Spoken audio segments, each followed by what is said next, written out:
Kumeshuhudiwa pikipiki zaidi ya 800 ambazo ilikuwa zikibeba watoto wa nchi ambao wanaitwa ni wazalendo, ambao ni wapiganaji wa akiba wa Jamhuri ya Kidemokrasia ya Kongo. Au kumeshuhudiwa pikipiki zaidi ya 800 hiyo jana majira ya saa 1 za usiku, ambao ilikuwa tariki 18 mwezi Machi mwaka 2025, ambako wapiganaji hao wazalendo ambao walikuwa wakitoka maeneo tofauti tofauti, ikiwa mji wa Fizi ambako ni tarafa la Fizi, mji wa Kalemi ambako ni mkoa wa Tanganyika, Manyema, nafasi zingine ambazo vijana hao wameamua kujitolea na kuingia katika uwanja wa mapambano kuhakikisha kabisa wanagomboa nchi ya Jamhuri ya Kidemokrasia ya Kongo, kitu ambacho wakina mama, watoto wa baba waliweza kutandika vitenge vyao barabarani kuwapokea kwa bashasha na furaha iliyokuwa kubwa katika eneo la Uvira, Baraka na maeneo mengine ambako wanaendelea kupita wapiganaji hao. Ili linakuwa ni jibu tosha kwa raia ambao wanaendelea kushuhudia furaha zao kwa wapiganaji hao,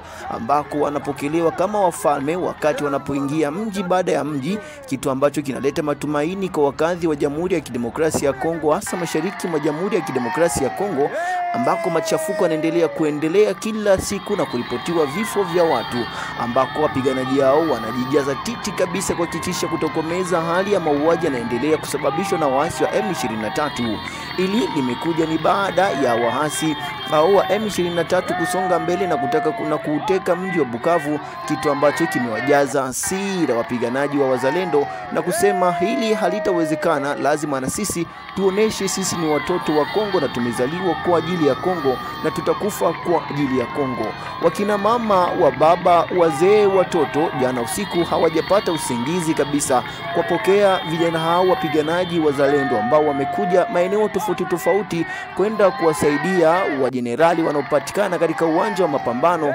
huko katika bondeni mwa mto Ruzizi. Hebu niambie kwa upande wako, ili limekuja ni jambo la furaha kwa upande wako ukiwa kama Mkongomani, uweze kutuelezea maoni yako ni yapi dhidi ya wazalendo wanaoingia katika mkoa wa Kivu Kusini, hasa bondeni mwa mto Ruzizi, kuhakikisha kumtoa huyu adui M23 ambaye tayari anaanza ingiza miguu yake katika nchi ya Jamhuri ya Kidemokrasia ya Kongo. Ili ni furaha sana kwa Wakongomani wote, hasa kwa wale ambao wanaendelea kujaza na hofu kutokana na habari za uongo zinazotapakaa huko mitandaoni mwa kijamii, ambako waasi wa M23 wanaendelea kutandisha habari zao za uongo ili kuhakikisha kuweka hofu kwa wakazi wa nchi ya Jamhuri ya Kidemokrasia ya Kongo, hasa mkoani Kivu Kusini. Basi mimi nitaendelea kukuletea kile kitakachokuwa kinaendelea katika hali yote ambayo inaendelea kwa mkoa wa Kivu Kusini, kutokana na watoto wa nchi wazalendo ambao sasa hivi wamejijaza titi, wameingia kwa wingi katika kuingia kwenye uwanja wa mapambano.